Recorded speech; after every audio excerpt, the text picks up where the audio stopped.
Good afternoon, everyone. We want to welcome you to our webinar today. Joining us from Avalara is Lainey Coleman, and Lainey is going to be presenting on 2020 sales tax changes, the mid-year update. And before I pass it over to Lainey to cover on this topic, I just want to remind you that we are recording this webinar, as well as all of our webinars, and it will be posted to our on-demand webinar library for you to review or share with anyone. And if you do have any questions, please feel free to type those into the questions panel at the bottom of your webinar control panel, and we will get them answered during our Q&A time at the end of our session. So now I'll pass it on over to Lainey to kick off our presentation. Great, thank you so much, Angie, and welcome everyone. Thanks for taking your time out of your busy day to join us for some exciting talk about sales tax automation, and the mid-year update. So like Angie said, I'm Lainey Coleman, and I've been at Avalara for the past 3.5 years. I have a long background in working with ERP software. So prior to my days at Avalara, I spent a lot of time at Microsoft working with ERP, but have a very extensive knowledge in other ERP as well. So welcome, I appreciate the time. I'm gonna go ahead and jump into the agenda and talk a little bit more about what we're gonna cover today. So we have a lot of topics. Some I'll go a lot more in depth than others, but we're gonna focus first on the impacts of the pandemic and how this has affected businesses, really, and as well as states and states' sales tax recovery efforts. We're going to talk about how states have looked at helping businesses, talk about the new Nexus that came into play a couple of years ago, how that's affected things in the past 2 years. I talked a little bit about the state, the revenue recovery efforts, the impact on states that the pandemic has happened, different goods and services that are now going to be taxed because of the pandemic and how things have affected us in the past few months. We're going to talk about marketplace facilitators and some things that you as companies may have been dealing with through that as well. Review taxability updates on specific products, and then talk about how we can simplify sales tax calculation and submissions with technology. So a lot to cover. I know we only have an hour, so I'm going to go ahead and jump in here, but I do want to again remind you that we want you to ask questions. We're going to make this interactive. We're going to have a few polls, ask you some questions, get some feedback from you, but please use that question and answer area. Ask those questions, we'll answer those at the end, and I just encourage you, if there's any question, go ahead and enter that. So let's talk about the impact of COVID-19 and this pandemic, how it's affected businesses. Well, it really has changed just about everything. And I'm sure you're shaking your head up and down saying, yep, that's Captain Obvious here. But it has affected businesses from supply chain all the way to consumer buying habits and even travel. How are we traveling today? Are we utilizing air travel versus driving, etc.? So it's really changed the way we do business in general. Unfortunately, there's some negative things that have happened too. It's affected businesses by, if they're non-essential, they couldn't stay open, and some of them actually had to close. So that's a horrible thing, a sad thing for businesses.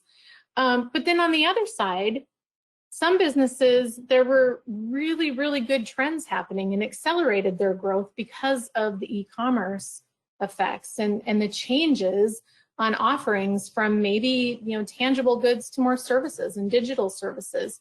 So we've seen good and bad coming out of this pandemic. And then finally, I mentioned it a little bit during the agenda slide, but there were tax relief measures that were enacted by states to really help businesses try to stay afloat, if you will, but soften that blow to them. So let's talk a little bit more on some of these trends.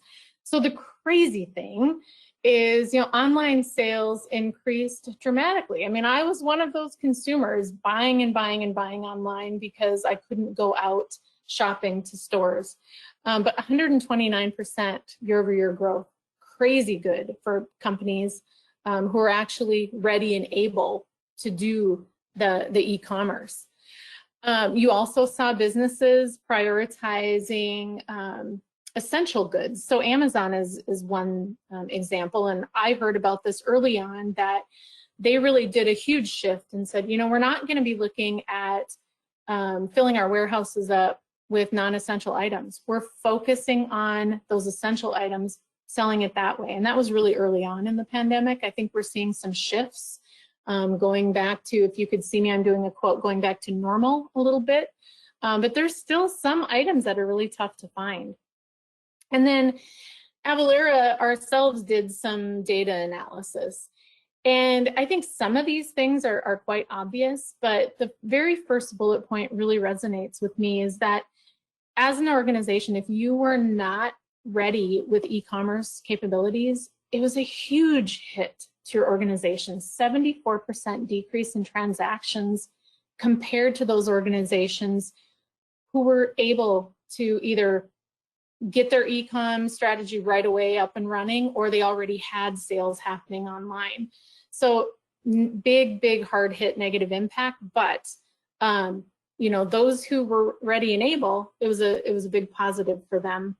And then of course, I think some of the obvious is certain sales of goods decreased dramatically. So some of the things that are not necessarily essential, like formal wear, car products, etc., not a lot of sales happening there, but those items that people really wanted and needed, or were scared into needing, cleaning supplies, office supplies, you know, people working from home, people focusing more on themselves with the home fitness, hobbies, that types of things.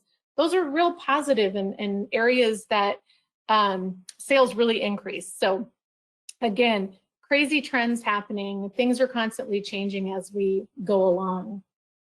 Now, the good thing that happened as well with states is there were a lot of sales tax relief efforts that were put into place. So states were looking at, how do we help businesses? I mean, we need the revenue coming in, but this is a major thing happening in the world. So what can we do to help? So some states looked at waiving penalties or interest payments, which is great. They extended filing and payment due dates, and you can see here for the examples, those are the states that have some of the most complex filing and payment due dates. So anybody doing business there, I'm sure you were clapping and thanking them for some of those extensions. But then also interesting trends is seeing temporary sales tax exemptions. So whether it was on essential items like cleaning supplies, those types of things, but also looking at, do we enact some specific sales tax holidays for certain types of products, like essential products, that sort of thing. So the nice thing about the states is they were concerned, they were looking at ways to help businesses continue to stay open. And because of, you know, people not being able to get in the office and work, they wanted to work with you so that you didn't get any penalties and allowed you to continue doing business and focus on the things to keep your doors open. So I think it was also interesting when you look at how businesses had to pivot. So you saw distilleries saying, you know, we can make the alcohol, but how about we get into the effort to help? So we're going to make hand sanitizer instead. So in turn, then you're going to see some tax relief measures coming for those businesses who pivoted and said, we're going to help the efforts, we're going to help people stay safe. Which is great. Again, more state tax measures that I really see the positives there. And then of course, exempting sales and use tax on PPE. Again, states having that concern, but making sure that they're focused on how do we help businesses during this pandemic. So I promised you we were going to try to keep this interactive. So we do have a poll that I'd like to ask the audience. And Angie, if you can get that poll up so that people can take a peek. Yes, that should be up on your screen right now. Great. Has your business taken advantage of sales tax relief efforts, such as deferred payments or extended filing deadlines? And I'll give you just a few moments.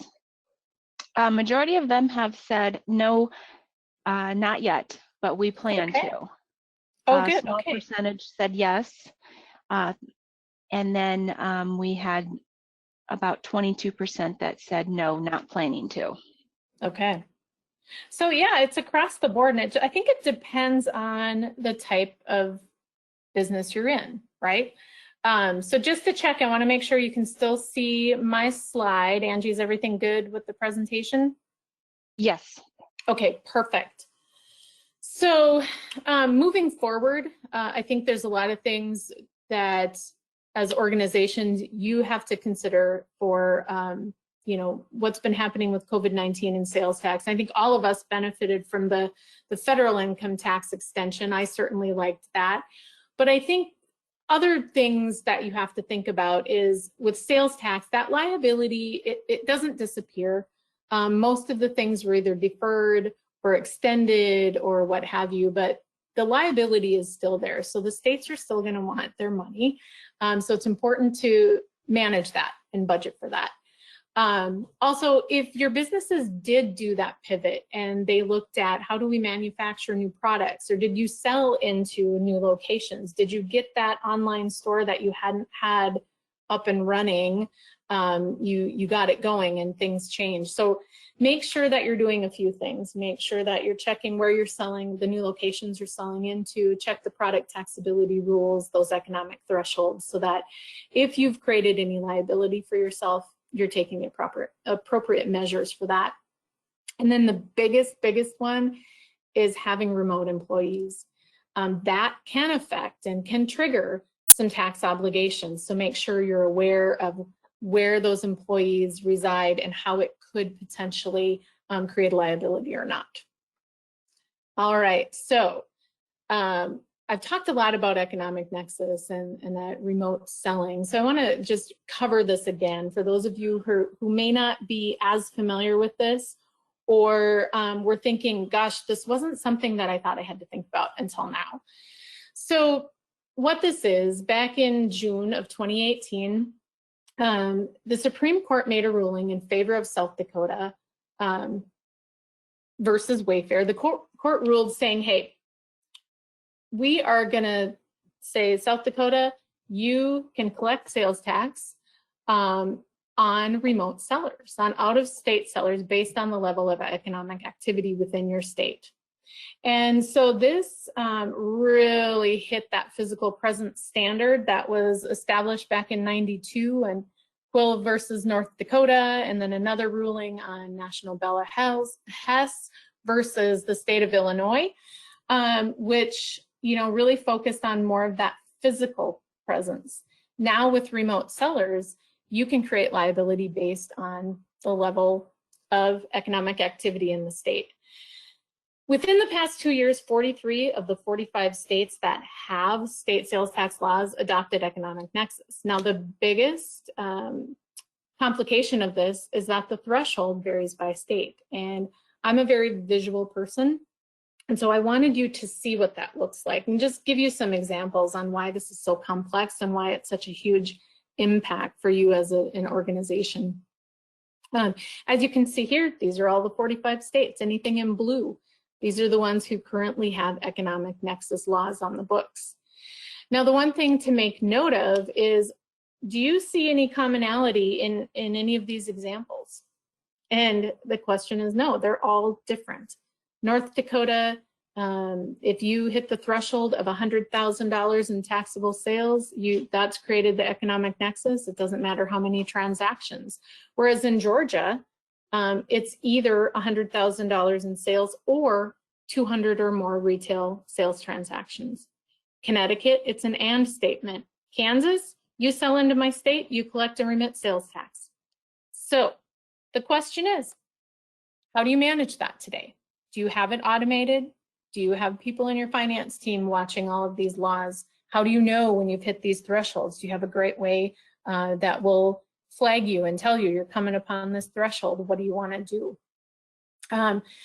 So I also want to show you quick just how this has evolved over 2 years. So on the left-hand side of the screen, this is basically the day that the court ruling came out. These states were watching this like hawks. They were ready to go. They had laws ready to be enacted so that once they got the thumbs up for economic nexus, they could put it in place and be ready to go. Now, out of those 45 states that we were talking about, that 43, I should say, there's 2 holdouts of those 45 states that have sales tax laws without economic nexus laws on the books, and that's Missouri and Florida. And I want to show you why they haven't gotten those laws in place. But real quick, before I show you why, there's an interesting note here, the state of Alaska. So they're typically one of those nomad states that we see here without sales tax laws. However, in Alaska, the municipalities decided we want in on this economic nexus, and we're going to have municipal sales tax versus state sales tax. So you see Alaska is highlighted there, and that's the reason why, because their municipalities, not the entire state, are enacting sales tax economic nexus laws. Crazy, huh? But that's what's happening. So holdout states, Florida and Missouri, here's why. There was a bill ready to be voted on, but it died in March 2020 because, as you know, when did COVID start hitting? In March. So I think we're going to be seeing some changes happening in Florida once things die down a little bit and things slow down with the pandemic. They'll be looking at the laws on the books and making the votes on economic nexus laws. And then in Missouri, they are one of the most complex states for sales and use tax. So they have a lot of jurisdictions. It's very, very complex. And I think what's going to happen with them prior to enacting an economic nexus law is they really need to take a look at those complexities before they can enforce economic nexus. So you'll see some of that happening, but I think it's going to take longer than the other states in enacting economic nexus laws. So we do have another poll here. We're really curious as to where you're selling into. So Angie, if you want to open up that one. Because of economic nexus laws, my business has had to begin collecting, and you can select from one of the following choices. And we'll give you a few moments. And there are your results there on the screen. 29% are in 1 to 10 states, 14% 11 to 20, and 57% are saying that it hasn't impacted where we collect sales tax. Okay, great. So on that note, typically what we find is if you're in 3 or more states, you might want to consider taking a peek at, if you're not automated yet, you might want to take a look at how automating your sales and use tax calculating and remittance, how it could potentially help you become more efficient. So we can certainly talk about that, and that's why we're talking today. Just wanted to cover real quick some other just kind of noteworthy economic nexus news, because this is really, in the past 2 years, it has been the forefront of really changing sales tax for states. So a couple of things. Wisconsin is actually looking to eliminate that economic nexus transaction threshold. So, you know, something, if you're selling into Wisconsin, that could be a big impact for you on whether or not you've established economic nexus.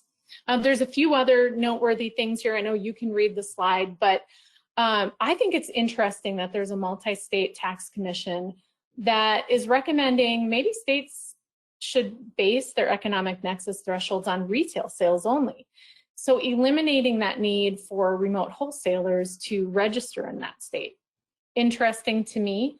It would certainly save those companies, those businesses, some efforts. And also on bullet point number 4, the American Institute of CPAs saying, you know, maybe remote retailers should get a 90-day grace period to register and to, you know, once they've hit that threshold, rather than it, you know, immediate happening or before you hit that threshold, give them a little time. So I love the fact that we're getting people looking at this and figuring out how can we make it easier for businesses to be compliant. All right, so now let's talk about the states and why this is so important for states and what they're thinking about, what keeps them up at night. So the impact of the pandemic has really hit state budgets hard. The relief efforts that have been put out, the delayed deadlines, it's hit those states and really created a budget crisis. And if you look at the deficit that they're expected to run in 2020, 105 billion. That's huge. That's big dollars. And so when you consider a state's budget, approximately 40%, 47% of that budget consists of collecting sales tax revenue. So now we have to wonder, what are states going to do? How are they responding? What are they looking at? And I think the biggest obvious thing that states are doing is they're going to be increasing sales and use tax audits. Early on, they had said, you know, we're not going to open up any new audits during the initial reaction of the pandemic. But now in order to recoup those losses, they're going to be really cracking down on things. So whether it's the audits, enforcing the economic nexus laws, finding new products to tax. So those digital goods and services that are happening and popping up more and more, you're going to see states taxing those. Potential rate increases. And then I talked about those nomad states that currently don't have sales tax in place.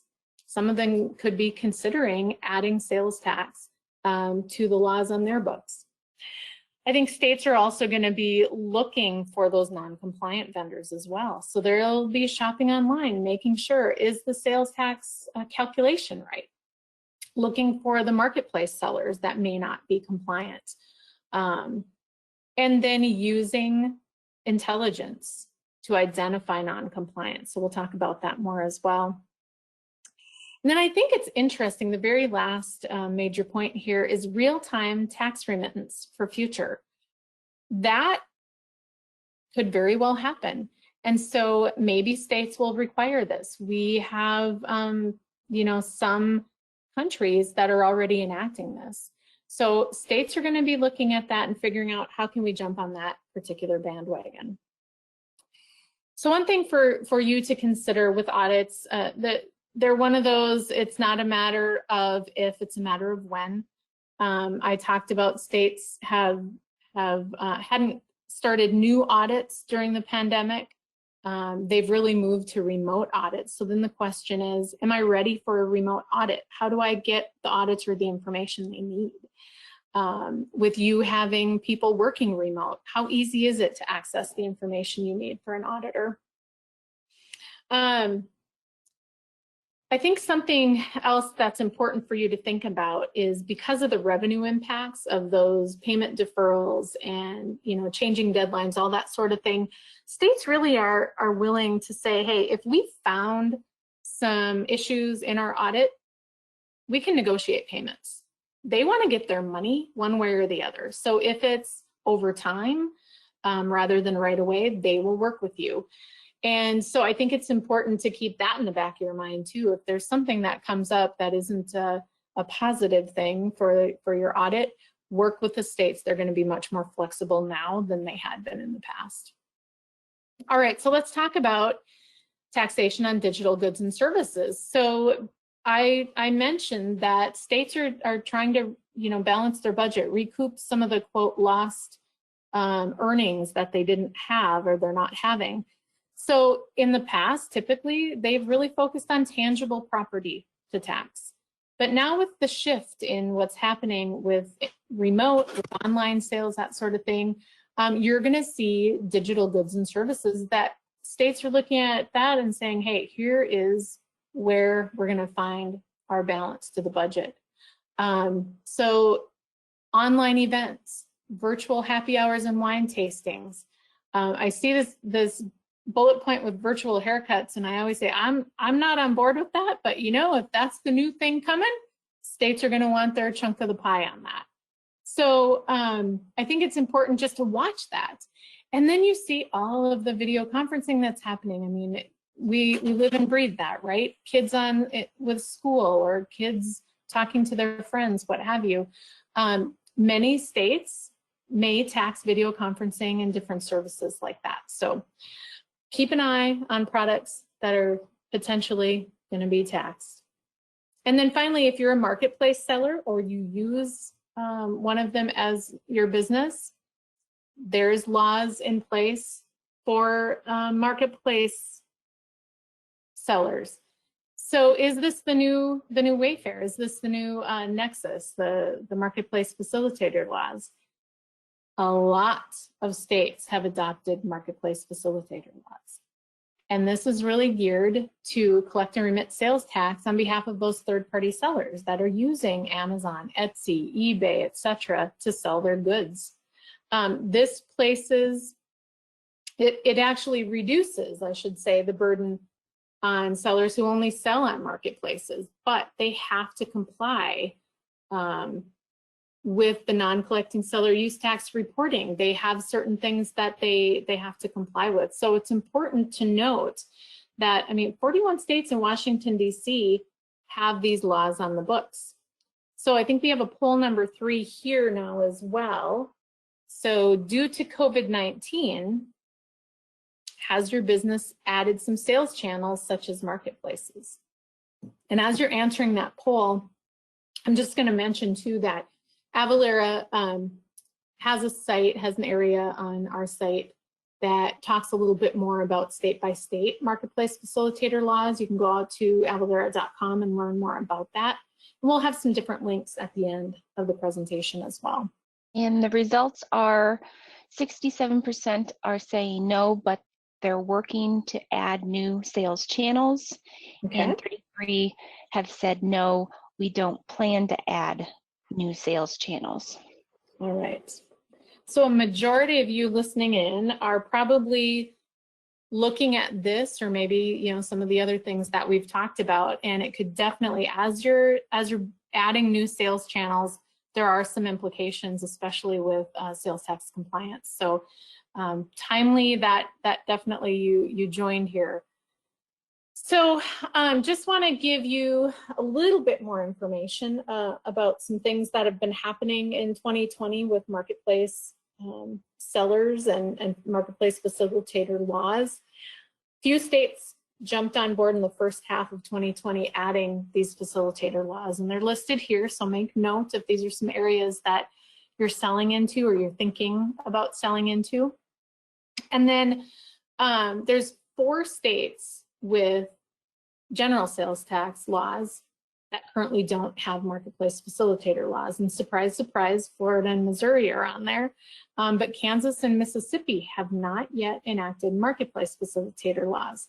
So that slide I showed that showed Kansas, if you're selling remotely into Kansas, you are automatically burdened with collecting sales tax unless it's through a marketplace facilitator. So interesting. However, I would be willing to bet that there's going to be some changes coming down. I think some of these laws weren't enacted yet because of COVID-19. So keep your eye out on some of the changes that could come into place with that.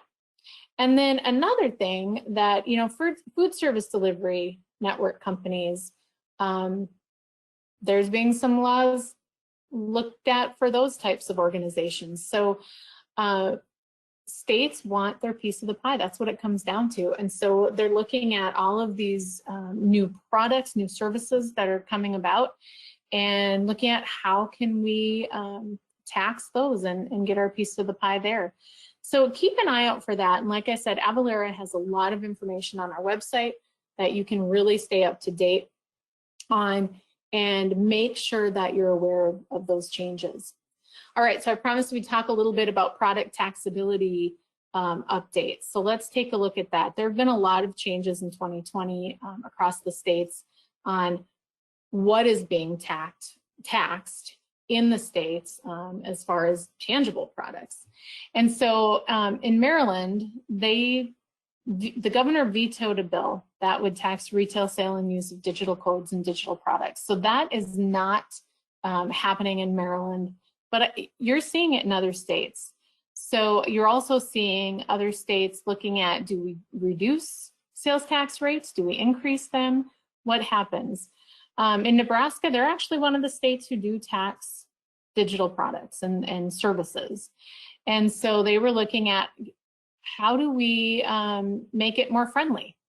They wanted to tax more items, but reduce the tax rate. Hasn't happened yet, but I could see that happening in the future as well. In Alabama, they're looking at, do we tax groceries? So lots of things that failed, but you know, there's also looking at what are we changing in other states that will happen or could happen. Guns and gun safes. See, these states are looking at and say, do we have some exemptions for sales tax in guns, with guns or gun safes? And Virginia is saying, you know what, certain gun safes will be exempt from sales tax, and it started back in July. South Dakota had a measure, and you can see here that all firearms are exempt from sales and use tax. And then in Iowa, they're saying, hey, you know, we'll do a sales tax holiday. So it's interesting, the approaches that people are taking. And then one big thing is looking at items that are really a necessity and should they be taxable or not. And so when you look at feminine hygiene products, states are looking at that going, is this really fair? Because these items are essential. I've seen other laws for baby items such as diapers and things like that. So you're seeing states either exempting products, putting a cap on the sales tax amounts, what have you. So as we move along, as all of this is evolving, states are really changing what they're taxing and what they're not taxing. All right, so let's talk a little bit more about technology and sales tax, the current situation, and then what to consider in the future. So one thing that a lot of people haven't been aware of is states really want to help businesses. It sounds crazy because a lot of people are looking at it going, you know, states just want their money. It's sales tax. It's tax. They want their money. But states are also saying, how do we help? How do we help it make it be easier for states to essentially work with us? And so back in 1999, 24 states got together and created the Streamlined Sales Tax. And this is actually a way that all these states can have very similar laws, rules, product taxability rules, and maybe even the rates that they use for those products. And so within this 24-member organization, they also said, how do we make it more accurate? How do we make sure that people can comply with our rules? And so they said, we're going to use a certified service provider. And if companies work with that certified service provider to automate their solutions, they could potentially get some of these services for free. Avalara happens to be a certified service provider for the SST group. And we went through all of their requirements for testing, got their stamp of approval. But here's the thing, here there are some rules within getting this for free. So we want to help you, maximize that offer by the SST group. Businesses have to qualify. And so there are some rules. You need to be a volunteer seller, and here are the criteria for this. The one good thing is if you have a physical presence in a state that's in the 24 states, you may not be a volunteer in that particular state, but you might still qualify as a volunteer seller in other states. So we'd love to talk with you about this and see if you qualify, where we could get you sales tax automation at a reduced cost. So we'd really love to help you with that. Now, the future of this, we're seeing other states jumping on the bandwagon and saying, you know what, we see the success in the SST states. How can we emulate that program? Pennsylvania, Connecticut, Illinois, other states are really looking at this to establish their own CSP program. So keep an eye on that. We'll keep you updated on our website as well. But it's really helping companies automate it and be compliant within those states and make it easier for remittance as well. Now, finally, states as well as organizations can use AI, big data, cloud computing to manage their tax and to make things more efficient. So I think it's interesting that there's so much information at our fingertips. What a great way for us to use this information to help take this burden off of our shoulders. So you're going to see more and more automation coming out with big data, with AI, cloud computing, with having your rates calculated real time. If any changes happen, you're going to have that right away. So we see this as the future. I'm sure as an organization, you're seeing a lot of this happening as well. And I think states themselves are using this information to their advantage. So I think you're going to see more and more automation coming down. So a couple of things. I love this slide. I think a lot of the automation, the sales tax automation benefits are obvious, but still you need that reminder. So accuracy is key. Having sales tax calculation, remittance automated makes things more efficient. Your risk with whether it's an audit or having accurate reports, accurate filing deadlines, filing the right amount of taxes goes down when you automate the solution. Your customers are happy because you're giving them the right calculation on a quote, on a final invoice, what have you, especially when you're selling high dollar transactions and need to help customers know what their sales tax burden could be on that. And I think the most important benefit of automating sales tax is you can free up resources that are not generating revenue for you today to focus on your business, to help focus on the growth that you want and the revenue that you want coming in. So finally, a little bit about us. How does Avalara fit into this picture? Well, we have a suite of products. Each of these products can be purchased individually, but we start with AvaTax, which is our tax calculation engine. We do have a cloud-based solution. This allows us to have real-time information, accurate data that is calculating these rates for you at the exact right amount. We use geolocation, so we use the latitude, longitude, location of a sale so that it is the accurate jurisdiction and gets you the right tax code. So that works with your ERP, your e-commerce system, whatever time it's creating that transaction, that's the system that it's linking into. Real time, it calculates that amount in a split second, gets you that accurate information.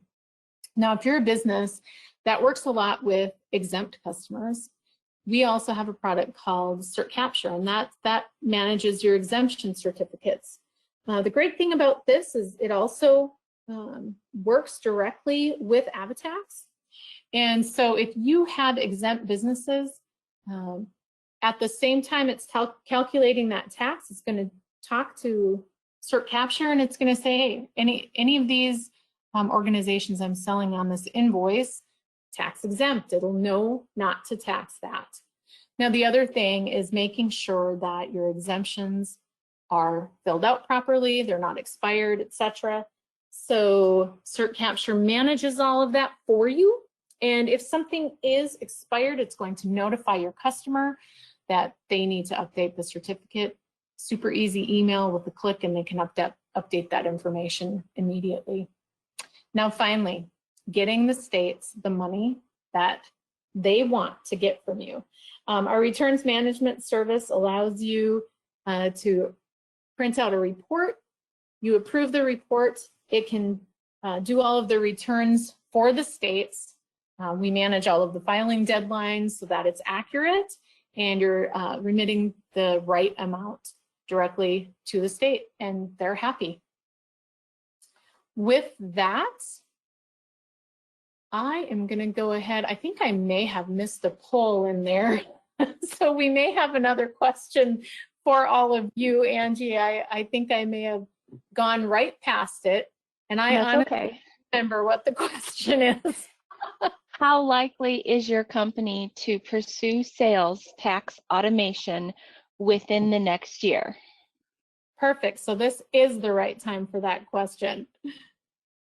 So while you're answering that, I'm also just going to remind you that, like I said earlier, we have a lot of information on our website for you to review. So if there's questions or if you want to dig into a little bit more information, we have that available for you. Okay, and looks like we are done collecting. And here are the results. 40% both said somewhat likely and neutral, and 20%, I'm sorry, 20% said somewhat unlikely. Okay. Great. Well, with that, I'm going to open that up. All of these links, by the way, that I have listed here will come to you with a copy of the presentation. So look for that as a follow-up to the webinar, but I'm going to open this up for questions. And if there's additional questions, you can certainly contact your account manager or my colleague, Stacy Dosey. But let's see if there's any questions in the queue. Okay, great. Thank you. Let's see. Does physical presence still factor in post-Wayfair? That is a very good question. So I know I talked a lot about economic nexus. I talked about how the South Dakota versus Wayfair ruling in favor of South Dakota kind of eviscerated the physical presence law or the physical nexus law, but it did not take it away. So there is still physical presence, physical nexus laws, as well as economic nexus. So if you have, that's where the remote employee issue with all of the pandemic happens. Remote employees gives you physical presence, your warehouses, your actual office buildings, those types of things. So physical presence still is absolutely 100% a ruling as well as economic nexus. Okay, thank you. And I see that Nick has raised your hand. Nick, I have unmuted you. So if you'd like to go ahead and address a question or just type it into the questions box and we'll get that addressed.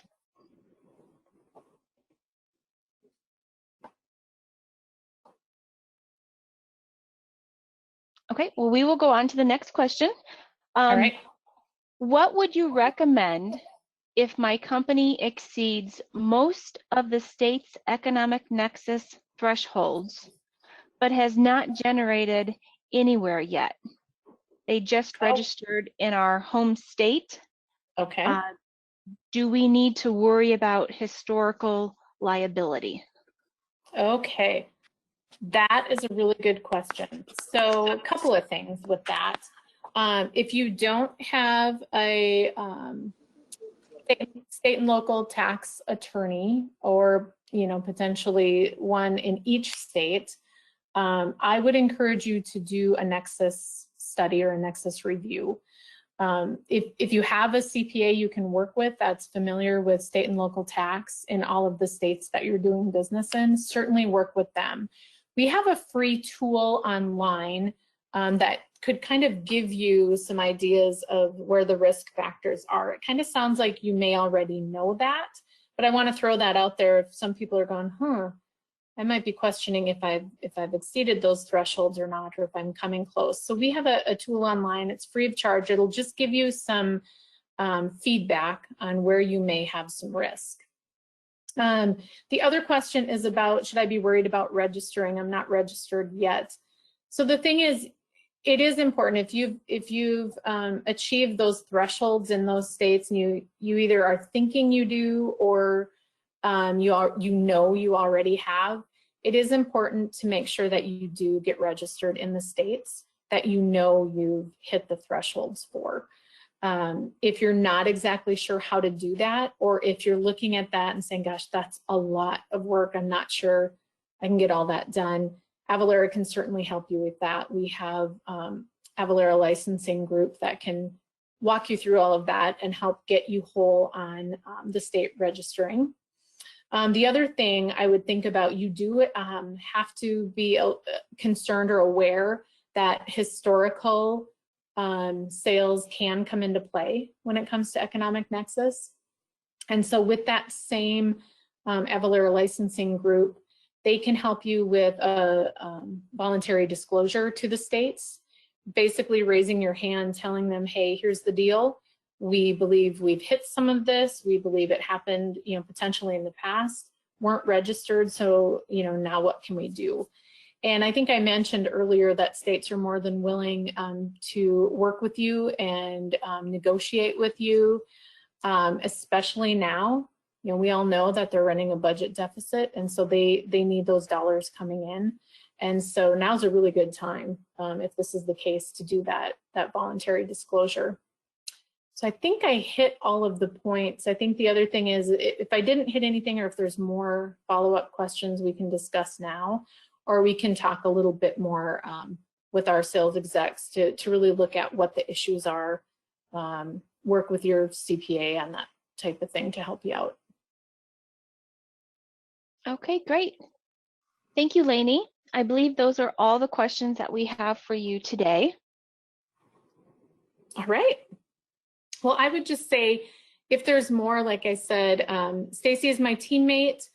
She works very closely with the team at Innovia, and you can certainly send her an email or work with your account manager moving forward on any other needs or questions that might arise from this presentation. So thanks so much for the opportunity, Angie. Thank you, Lainey. And I just want to let you know that we do have more webinars coming up. Next week, we are actually taking a little break. We will be attending Virtual Community Summit. So we will pick back up on October 13th, where Steve Waltz from Innovia Consulting will be presenting on 5 ways to ensure your CRM is successful. So check out our website for more of our upcoming events, and that's innovia.com/events. And have you heard our podcast yet? It's called the Innovia Conversation, and we just want to encourage you to listen to our selection that our hosts Steve Waltz and Jeff Progolski have provided to us. And you can find out about all the different podcast platforms to listen to on our podcast page, and that's innovia.com/podcast. So check out the selection and subscribe so you'll be notified when those new episodes air. And as I mentioned, we will be attending Community Summit virtually next week, and Innovia is proud to be the premier sponsor for that. And those dates are October 7th through the 9th. And Community Summit is the annual gathering for all NAV and Business Central users and supporters, regardless of your experience level. So if you would like to find out more information on Community Summit, please check out our conference page, and that's innovia.com/conferences for more details and how you can save on your Community Summit registration. All right, everyone. Well, we thank you again for joining us, and those that are joining on demand, thank you for watching, and we look forward to seeing you soon on another Innovia webinar. Have a great week, everyone.